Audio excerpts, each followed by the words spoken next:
नमस्कार, खबर विशेष देख रहे हैं आप। मैं हूं कुंदन जम्यार। इस बुलेटिन में आज की दो बड़ी खबरों पर चर्चा करेंगे। सबसे पहले बात राम भक्तों के लिए सबसे बड़ी खबर की। आखिरकार लंबे अरसे के बाद मंदिर निर्माण की शुभ घड़ी आ गई। आज से 16 दिन बाद राम मंदिर निर्माण की शुरुआत हो जाएगी। कोरोना काल के मुश्किल दौर में 5 अगस्त को भूमि पूजन की तारीख मुकर्रर कर दी गई है।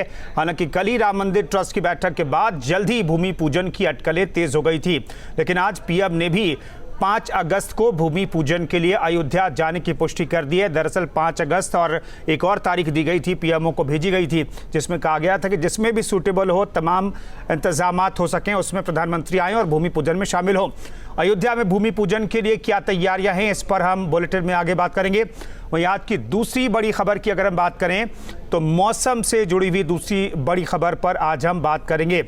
आज सुबह से हो रही बारिश ने लोगों की मुश्किलें बढ़ाई है, उसका भी जिक्र करेंगे। राम मंदिर निर्माण की तारीख का ऐलान हुआ है, कल की मीटिंग की तस्वीरें आपको दिखा रहे हैं। और आज जो है मुकर्रर हो गई तारीख, यानी कि 5 तारीख को प्रधानमंत्री की मौजूदगी में भूमि पूजन होगा और फिर राम मंदिर निर्माण का काम शुरू कर दिया जाएगा। और जैसा कि कहा गया कि 3 से 3.5 साल में भव्य राम मंदिर बनकर के तैयार हो जाएगा। इसके अलावा बारिश की बात करेंगे। आज दिल्ली और नोएडा में तो जगह जगह पानी भर गया है बारिश के बाद। बुलंदशहर से लेकर बलिया तक बारिश का कहर देखा गया है। तो चलिए शुरुआत करते हैं मंदिर निर्माण से जुड़ी हुई सबसे बड़ी खबर के साथ।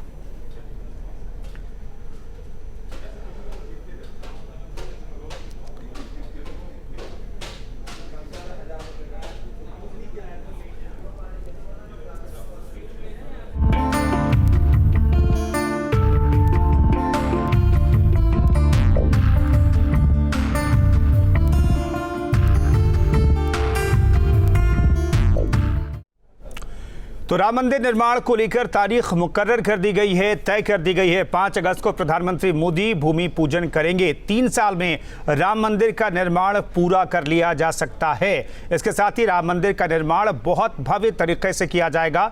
बता दें कि कल अयोध्या मंदिर निर्माण की तारीख को लेकर राम जन्मभूमि तीर्थ क्षेत्र ट्रस्ट की बैठक हुई थी और प्रधानमंत्री मोदी को 3 और 5 अगस्त की प्रस्तावित तारीख भेजी गई थी, जिस पर प्रधानमंत्री कार्यालय ने फौरन से आज 5 अगस्त की तारीख पर मुहर लगा दी है। अब 5 अगस्त को भूमि पूजन के बाद राम मंदिर निर्माण कार्य शुरू हो जाएगा।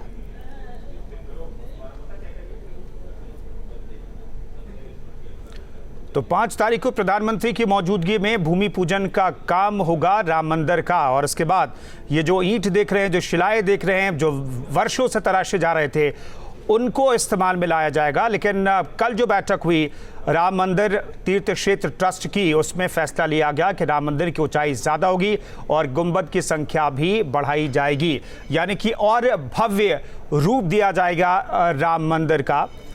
जैसा कि हम तस्वीरों में देखते हैं, जो आकृतियां हमारे सामने कई सालों से 89 से सामने आ रही है, उस आकृति में बदलाव देखने को मिलेगा जब भव्य राम मंदिर बनकर के तैयार हो जाएगा। तो मंदिर की ऊंचाई बढ़ाई गई है और गुंबद की संख्या भी बढ़ाई जाएगी। तो कल हुई थी राम मंदिर ट्रस्ट की बैठक। 3 अगस्त की बात करें तो 3 अगस्त और 5 अगस्त की तारीख भेजी गई थी प्रधानमंत्री को। 3 साल में मंदिर बनकर के तैयार हो जाएगा। शिलान्यास के लिए पीएमओ को भेजी गई थी, कल ही प्रस्ताव भेजा गया था। 3 और 5 अगस्त की तारीख को लेकर के प्रस्ताव भेजा गया था, जिस पर प्रधानमंत्री ने 5 अगस्त की तारीख मुकर्रर कर दी है प्रधानमंत्री कार्यालय ने।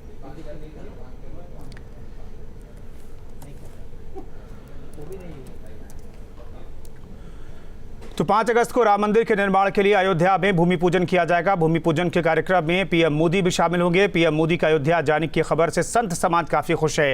रामलला के मुख्य पुजारी आचार्य सत्येंद्र दास ने कहा कि अयोध्या में पीएम मोदी का भव्य स्वागत किया जाएगा। सत्येंद्र दास ने कहा कि 500 सालों की प्रतीक्षा अब पूरी होने जा रही है। जिस शुभ अवसर पर आ रहे हैं, यह भूमि पूजन के समय में भव्य दिव्य मंदिर बनने वाला है, तो इसमें उनका अयोध्या वासी, हम ही नहीं, कोई अयोध्या वासी बिल्कुल उनका स्वागत करने के लिए तैयार हैं। और जो भी होगा कितना सम्मान उनके किया जाएगा, क्योंकि हमारे देश के प्रधानमंत्री हैं और साथ साथ भव्य दिव्य मंदिर बनने का वो भूमि पूजन करेंगे। तो ऐसी स्थिति में हमारे समस्त अयोध्यावासी पूरे ही श्रद्धा और विश्वास के साथ खड़े हैं और उनका मान सम्मान किया जाएगा, आदर किया जाएगा। 500 वर्षों की प्रतीक्षा रही और विशेषकर वह प्रतीक्षा और भी कष्टदायी रही जब हमारे रामलला त्रिपाल में रहे और त्रिपाल में तमाम झंझावातों को सहन करना पड़ता था। अधिक वर्षा, अधिक गर्मी और अधिक ठंडी का प्रभाव पड़ता था, लेकिन अस्थायी मंदिर में अब बनकर के पूरी व्यवस्था हो चुकी है। तो इसलिए यह प्रतीक्षा जो 500 वर्षों की थी वह 5 तारीख को ही पूरा हो जाएगी। अविनाश हमारे साथ अयोध्या से जुड़ रहे हैं और विकास चंद्रा हमारे साथ दिल्ली से जुड़ रहे हैं। विकास चंद्रा से का सबसे पहले रुक कर लेते हैं। विकास, हमें बताइए कि 2 तारीख भेजी गई थी, प्रधानमंत्री ने अगले दिन मुहर लगा दी। प्रधानमंत्री कार्यालय की 5 तारीख को आएंगे और 500 सालों का इंतजार खत्म होने जा रहा है।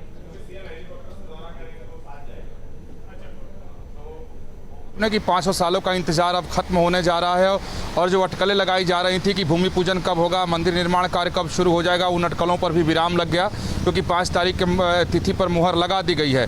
देखिए, इसके पहले 10 ऐसी तिथि सामने आई थी कि प्रधानमंत्री अयोध्या जा सकते हैं और मंदिर निर्माण कार्य शुरू हो जाएगा और भूमि पूजन हो जाएगा, लेकिन उस पर सहमति नहीं बन पा रही थी और प्रधानमंत्री को वक्त नहीं मिल रहा था, टाइम नहीं मिल पा रहा था और कोरोना के कहर के वजह से भी प्रधानमंत्री अपनी तरफ से तिथि नहीं दे रहे थे और फिर चाइना को लेकर के भी तनाव की स्थिति उत्पन्न हुई थी, उस वजह से भी तिथियों को टालना पड़ा। लेकिन बाद में जो ट्रस्ट के अध्यक्ष हैं नृत्य गोपाल दास, उन्होंने प्रधानमंत्री को चिट्ठी लिखी और 2 तिथि उसमें उन्होंने लिखी और एक वैकल्पिक तिथि भी सुझाया था कि अगर आपको समय नहीं मिलता है तो अनंत चतुर्दशी की तिथि पर भी हम ऐसा कर सकते हैं, जो 1 सितंबर की तिथि है। तो उसके बाद उन्होंने पत्र में ये भी लिखा कि अब विलंब नहीं किया जा सकता, क्योंकि साधु संत समाज चाहता है कि जब सब कुछ हो गया है तो मंदिर निर्माण कार्य जल्दी शुरू हो जाने चाहिए और जो सनातनी समाज है, हिंदू समाज है, अब वो प्रतीक्षा करने के मूड में नहीं है। तो इसलिए जल्दी से जल्दी इसका हम निर्माण कार्य शुरू कर दें, ऐसा उन्होंने करते हुए प्रधानमंत्री से निवेदन किया था। तो अब स्थिति भी कोरोना की जो चल रही है वो तो चल ही रही है, लेकिन जो चीन के साथ स्थिति उत्पन्न हुई थी जिसकी वजह से पीएम राजधानी नहीं छोड़ना चाह रहे थे, तो उसमें भी जब नरमी आई तो उसके बाद उन्होंने ट्रस्ट की बैठक हुई और जो पहले ही नृत्य गोपाल दास जी ने पत्र लिख करके तिथि सुझाए थे तो उस पर मुहर लग गई और जब कल ट्रस्ट की बैठक हुई तो उसके बाद तिथि अब सामने है कि 5 अगस्त को प्रधानमंत्री मोदी अयोध्या जाकर भूमि पूजन करेंगे और मंदिर निर्माण कार्य शुरू हो जाएगा। लेकिन एक बात यहाँ बताना जरूरी है कि जो मंदिर परिसर में अन्य काम है वो काम रुका नहीं है। ट्रस्ट बनने के बाद से ही जैसे ही जमीन का हस्तांतरण हुआ, यानी ट्रस्ट को भूमि सौंप दी गई, उसके बाद से ही भूमि का समतलीकरण करने का कार्य हो या भूमि परीक्षण का कार्य हो या फिर जो जिन कंपनियों से राय लेनी है उन कंपनियों का दौरा हो, तो ट्रस्ट के लोग लगातार वहाँ जाते रहे, काम वहाँ पे चलता रहा, समतलीकरण हो गया है, भूमि परीक्षण भी हो गया है, कहाँ पे किस तरीके से स्ट्रक्चर का निर्माण होगा, L&T कंपनी को को पूरी जिम्मेवारी दी गई है। तो वो बाकी सभी काम चल रहे थे, सिर्फ भूमि पूजन की वजह से जो मुख्य निर्माण कार्य था वो रुका हुआ था। अब प्रधानमंत्री मोदी जाएंगे, उनके भूमि पूजन के बाद से ये शुरू हो जाएगा। तो अब प्रतीक्षा खत्म, अब मंदिर निर्माण कार्य 5 अगस्त के बाद से शुरू हो जाएगा। बिल्कुल, अविनाश हमारे साथ जुड़े हुए। अविनाश, कल जब ट्रस्ट की बैठक हुई तभी ये तय कर लिया गया कि 2 तारीख भेजी गई है प्रधानमंत्री कार्यालय को और प्रधानमंत्री कार्यालय को तय करना है किस तारीख में वो आ सकते हैं। अब चूंकि हालात सामान्य थे तो उम्मीद पूरी तरीके से थी कि प्रधानमंत्री दोनों में से 1 तारीख को चुनेंगे और वो मौजूद रहेंगे। कितना उत्साह कल था और अब जब ये तय हो गया है कि प्रधानमंत्री 5 तारीख को आएंगे और 500 सालों का इंतजार खत्म हो जाएगा, तो वहां पर किस तरह का माहौल है?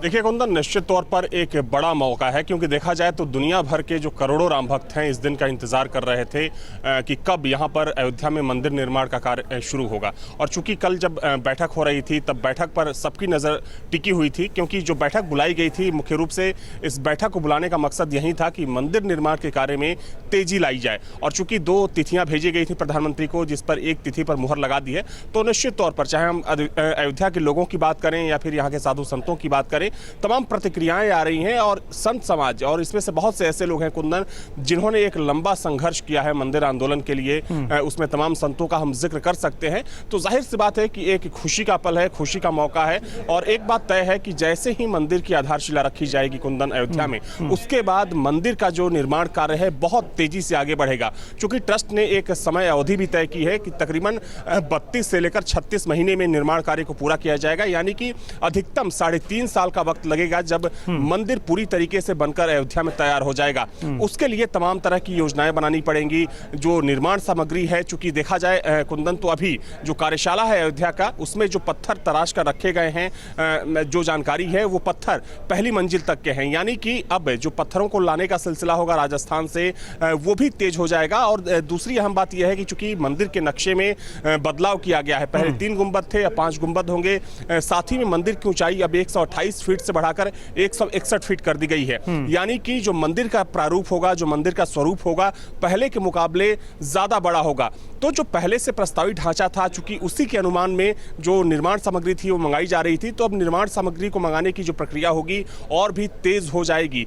उस लिहाज से ज्यादा कारीगर लगाए जाएंगे, मजदूर लगाए जाएंगे, इंजीनियरों की पूरी टीम लगाई जाएगी। एक महत्वपूर्ण बात कुंदन ये भी है कि चूंकि चंद्रकांत सोमपुरा ने राम मंदिर के नक्शे को डिजाइन किया था, हालांकि इसमें थोड़ा बदलाव जरूर किया गया है, लेकिन ट्रस्ट ने यह साफ कर दिया है कि सोमपुरा की टीम ही और सोमपुरा की टीम की देखरेख में ही मंदिर का निर्माण किया जाएगा। यानी कि जो बदलाव किया गया है वो चंद्रकांत सोमपुरा के दोनों बेटे आशीष और निखिल सोमपुरा, जो कि कल बैठक में भी मौजूद थे, उन्हीं की देखरेख में नया नक्शा और जो डिजाइन है वो तैयार किया जाएगा। तो बहुत तेजी से माना जा रहा है कि आधारशिला रखने के बाद बहुत तेजी से काम शुरू हो जाएगा। और चूंकि एक बात यह भी है कि अब फंड को लेकर भी, क्योंकि ट्रस्ट में कल फंड को लेकर भी चर्चा हुई थी कि जो चंदा लिया जाएगा उसका स्वरूप कैसा होगा, कैसे कैसे चंदा लिया जाएगा, चंदे की राशि क्या होगी। तो इन तमाम चीजों को लेकर चूंकि सबकी नजर इस बात पर टिकी थी और चूंकि भूमि पूजन में देरी हुई इसमें कोई शक नहीं है, और शायद यही वजह थी कि जो अयोध्या के साधु संत थे और खुद जो ट्रस्ट के अध्यक्ष हैं महंत नृत्य गोपाल दास, उनकी तरफ से बार बार मांग की जा रही थी कि जल्द से जल्द यहाँ पर मंदिर का निर्माण कार्य शुरू किया जाए, और साथ में जो तमाम साधु संत थे, यही वजह रही कि ट्रस्ट ने एक बैठक बुलाई और जल्द से जल्द मंदिर निर्माण का फैसला किया गया। तो अब चूंकि प्रधानमंत्री को अयोध्या आना है, मंदिर की आधारशिला रखी जानी है और फिर उसके बाद तेजी से मंदिर का निर्माण कार्य शुरू हो जाएगा। गौर करने वाली बात कुंदन ये भी है कि मंदिर निर्माण के साथ साथ जो पूरा अयोध्या है, पूरे अयोध्या की तस्वीर भी बदलने वाली है। क्योंकि हम योगी सरकार की बात करें, राज्य सरकार की बात करें, तो राज्य सरकार ने एक अलग से डेवलपमेंट प्लान बनाया हुआ है अयोध्या को लेकर, और उसी लिहाज से अब मंदिर के साथ साथ अयोध्या का डेवलपमेंट और जो विकास है वो देखने को मिलेगा। विकास साहब, आप जल्दी से बता दीजिए कि चूंकि अब डिजाइन में परिवर्तन किया गया है, अब 3 की जगह 5 गुंबद होंगे, 128 फीट की जगह पर 161 फीट की ऊंचाई होगी मंदिर की, तो क्या जो बेस तैयार किया गया है, फर्स्ट फ्लोर के पत्थर को तराशा गया है, उसमें और भी कुछ चीजें जोड़ने की जरूरत पड़ेगी क्या? जी निश्चित तौर पर देखिए, जहाँ तक ढांचा की अगर हम बात करें, जो प्रस्तावित मॉडल है मंदिर का, उसके मूल स्वरूप में कोई बदलाव नहीं किया जाएगा। ये ट्रस्ट की तरफ से साफ कर दिया गया। जब मैंने बात किया और संपर्क किया ट्रस्ट के लोगों से, तो उन्होंने कहा कि जो मूल स्वरूप है, जिस स्वरूप को सामने रख करके राम मंदिर आंदोलन को चलाया गया था, तो वो स्वरूप बिल्कुल नहीं बदलेगा।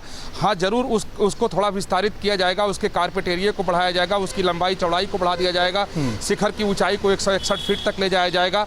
जो प्रस्तावित था पहले से वो 313 गुना 149 फीट था लंबाई चौड़ाई, उसे बढ़ा करके अब 344/235 फुट का कर दिया गया है। और जो 47,000 स्क्वायर फीट का कारपेट एरिया था, उसको 52,452 स्क्वायर फीट तक बढ़ा दिया गया है। तो एरिया को बढ़ाया गया है, शिखर की ऊंचाई को बढ़ाया गया है, गुंबद की संख्या बढ़ा दी गई है, लेकिन जो मूल स्वरूप है, मूल स्ट्रक्चर है, उसमें कहीं कोई बदलाव नहीं किया गया है। उसमें बदलाव करने की बात की जब चर्चा आई थी, क्योंकि साधु संतों ने मांग की, और ये साधु संतों के दबाव का ही नतीजा है कि इसकी शिखर की ऊंचाई को बढ़ाया गया है और इसके आकार प्रकार को बड़ा कर दिया गया है, लेकिन मूल स्वरूप में कोई बदलाव नहीं किया गया है। इस पे ट्रस्ट के लोगों की सहमति थी और साधु संतों ने भी सहमति दी, क्योंकि भव्य और दिव्य राम मंदिर बनाने की मांग साधु संतों की तरफ से की जा रही थी, उसी के दबाव में हम कह सकते हैं कि साधु संतों के दबाव में ही इसकी लंबाई चौड़ाई ऊंचाई को बढ़ाया गया है। अब जहां तक रहा सवाल कि पहले के हिसाब से, पहले की लंबाई चौड़ाई के हिसाब से कार्यशाला में पत्थर तराश कर रखे गए थे। अब चूंकि लंबाई चौड़ाई इसकी बढ़ गई है तो निश्चित तौर पे नए पत्थरों की ज़रूरत पड़ेगी और उसे भी तराशने पड़ेंगे। तो नए जो मेरी बात हुई तो बहुत सारे ऐसे पत्थर वहाँ पहले से ही पड़े हुए हैं दूसरी जगह पे,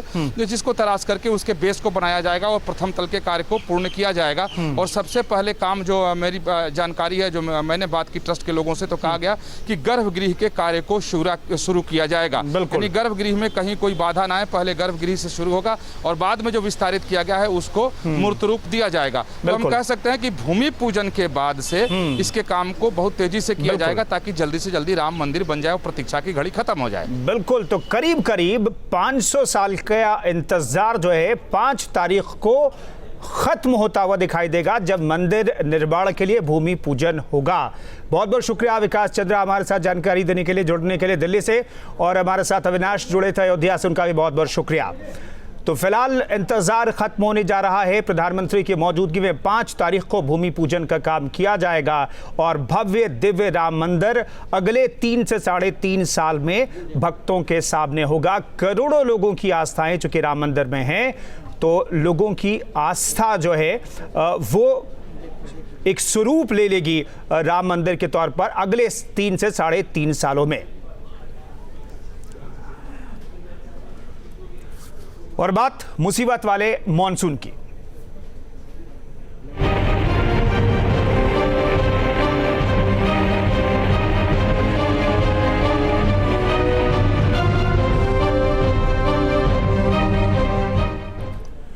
झमाझम बारिश से जहां दिल्ली एनसीआर के लोगों को उमस वाली गर्मी से राहत मिली है, वहीं जलभराव ने लोगों की परेशानी भी बढ़ा दी है।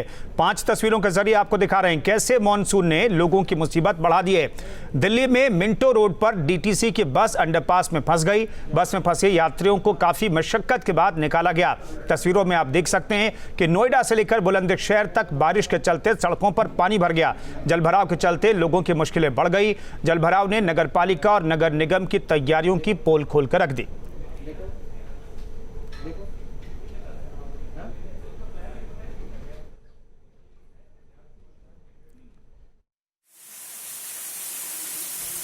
मॉनसून की दस्तक से मुसीबत, जानलेवा बना जल तांडव, सड़कें बनी समुंदर, आसमानी आफत से लोग परेशान, सड़कों पर लगा जाम। गर्मी उमस से परेशान लोगों के लिए 19 जुलाई का दिन राहत लेकर आया। बीती रात से जारी मूसलाधार बारिश से पारा नीचे लुढ़क गया, लेकिन इस राहत से मुसीबत भी बढ़ गई। नोएडा, गाजियाबाद, दिल्ली समेत यूपी के कई शहरों में मूसलाधार बारिश ने मुसीबतें बढ़ा दी। सड़कों पर पानी भर गया, कहीं गाड़ियां जाम में फंस गईं। जरूरी काम होने के बाद भी लोग घरों में दुबकने को मजबूर हो गए। अब आपको अलग अलग शहरों के नज़ारे सिलसिलेवार ढंग से दिखाते हैं। सबसे पहले बात देश की राजधानी दिल्ली की, जहां बेरहम मौसम ने एक युवक की जान ले ली। दरअसल दिल्ली के मिंटो रोड पर पानी में डूबने से एक ड्राइवर की मौत हो गई। मृतक ड्राइवर उत्तराखंड के हल्द्वानी का रहने वाला था। यही नहीं, बारिश से दिल्ली के मिंटो रोड अंडरपास में इतना पानी भर गया कि एक डीटीसी बस इसमें फंस गई। वहीं बारिश जब थोड़ी थमी तो रेस्क्यू ऑपरेशन शुरू हुआ। दिल्ली के साउथ एवेन्यू में भारी बारिश होने के चलते सड़क से लेकर सांसदों तक के फ्लैट में पानी घुस गया। राष्ट्रपति भवन से महज 200 कदम की दूरी पर घुटने तक पानी भर गया। साउथ एवेन्यू है जहां सांसदों का निवास होता है, तमाम सांसद यहाँ रहते हैं और यहाँ की स्थिति और हालात देखिए, पानी भरा हुआ है। सांसदों के फ्लैट तक पानी पहुँच गया है और वहाँ से भी पानी को निकालने की कोशिश की जा रही है। आपको बताऊं कि जहां मैं अभी मौजूद हूं, यहाँ से ठीक 100 कदम की दूरी पर राष्ट्रपति भवन है और राष्ट्रपति भवन के बगल में ये स्थिति है। नोएडा में भी बारिश के बाद कई जगह पानी भर गया। सेक्टर 51 में सड़कों पर तालाब नजर आने लगा। आने जाने वाले लोगों को मुश्किलों का सामना करना पड़ा। नोएडा के सेक्टर 16 में भी कुछ ऐसा ही नजारा देखने को मिला। नोएडा में इस वक्त आप चाहे जहां निकल जाइए, यूं ही आपको सड़कें लबालब पानी से भरी होंगी। महज 1.5 से 2 घंटे की ये बारिश है और उस बारिश में भी इस तरह की तस्वीर नोएडा के अलग अलग सेक्टर से, अलग अलग जगह से निकलकर सामने आ रही है। इस वक्त हम जहां मौजूद हैं ये रास्ता सीधे डीएनडी की तरफ जा रहा है, मतलब डीएनडी को कनेक्ट करता है, लेकिन यहाँ पर किस तरह से पानी भरा हुआ है तस्वीर दिखाई पड़ रही है आपको कि गाड़ियों के पहिए तक इसमें डूबे हुए हैं। हालात ऐसे हैं कि बाइक वाले किनारे पर खड़े हैं, ये सोच रहे हैं, हिम्मत जुटा रहे हैं कि इस पानी से होकर जाएं या फिर नहीं जाएं। हर बार हर साल यही तस्वीर होती है। हालांकि इस बार ये आज मानसून की सबसे अच्छी बारिश है। गौतम बुद्ध नगर से सटे जिले बुलंदशहर में बारिश से लोग बेहाल हो गए। 2 घंटे की बारिश ने नगरपालिका के दावों की पोल खोलकर रख दी। सिकंदराबाद इलाके की कई कॉलोनी में पानी भर गया। पानी के चलते लोग घरों में कैद हो गए। वहीं बलिया में भी सुबह से मूसलाधार बारिश हो रही है, जहां एक तरफ गर्मी से निजात मिलने की वजह से आम लोगों के साथ किसान भी बहुत खुश हैं। किसानों को बारिश की वजह से धान की अच्छी फसल होने की उम्मीद है। अब एक नजर पहाड़ों पर डालते हैं। उत्तराखंड के कई इलाकों में मेघ जमकर बरस रहे हैं। चंपावत में देर रात हुई मूसलाधार बारिश से जनजीवन पूरी तरीके से अस्त व्यस्त हो गया है। यहां राष्ट्रीय महामार्ग टनकपुर चंपावत 9 पर 3 जगह मलबा आ गया। उधर तेज बारिश के चलते खटोली गांव का पैदल पुल भी बह गया। खराब मौसम के चलते चमोली बद्रीनाथ हाईवे पर पीपल कोटी के पास लैंडस्लाइड हो रहा है। हाईवे पर बार बार पत्थर गिर रहे हैं, जिससे वाहनों का आवागमन ठप हो गया है, जिसके बाद लोगों ने स्थानीय प्रशासन को सूचना दी। सूचना पर पीडब्ल्यूडी और एनएच की टीमें मौके पर पहुंची और हाईवे पर पड़े मलबे को हटाने का काम शुरू किया। मौसम विभाग की माने तो कुछ दिनों तक मौसम ऐसा ही रहेगा। ऐसे में न्यूज स्टेट अपने दर्शकों से अपील करता है कि बेहद सावधानी बरतें। Team news state. तो मुसीबत लेकर के ये मानसून आया है। हालात क्या हैं, बात करने के लिए दिल्ली से हमारे साथ मनीष अरसिया जुड़ रहे हैं, दीपक श्रीवास्तव गोरखपुर से जुड़ रहे हैं। सबसे पहले रुख करते हैं दिल्ली का। मनीष, हमें बताइए कि बारिश बहुत ज़्यादा हो गई या इंतज़ाम जो पहले होने चाहिए थे दिल्ली में पानी की निकासी के लिए वो कम पड़ गए?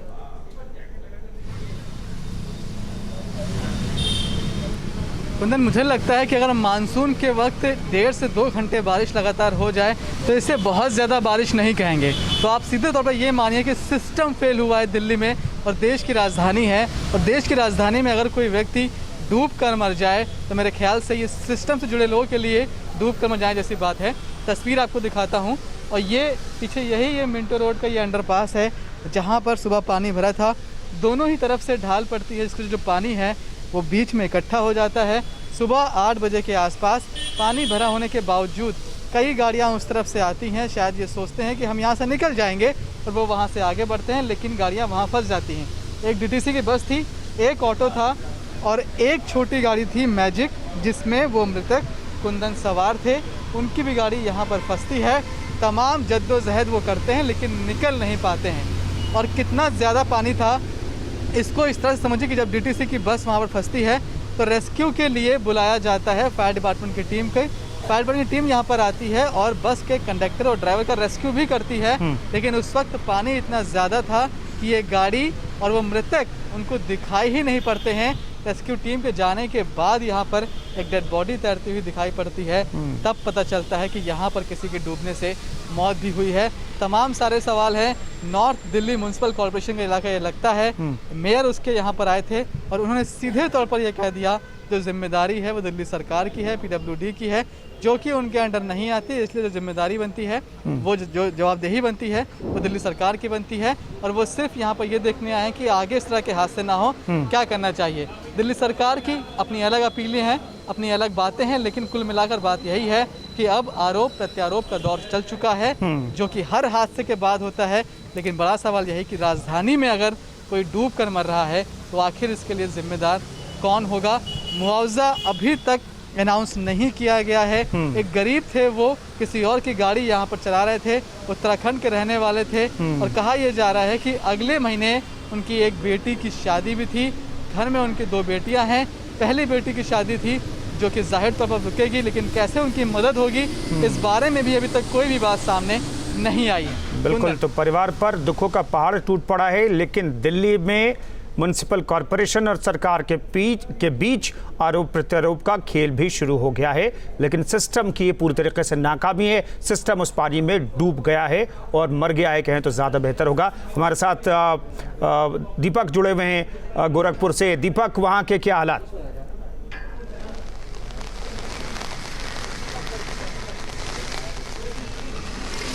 देखिए कुंदन, पहले तो आंकड़ों की बात कर लें।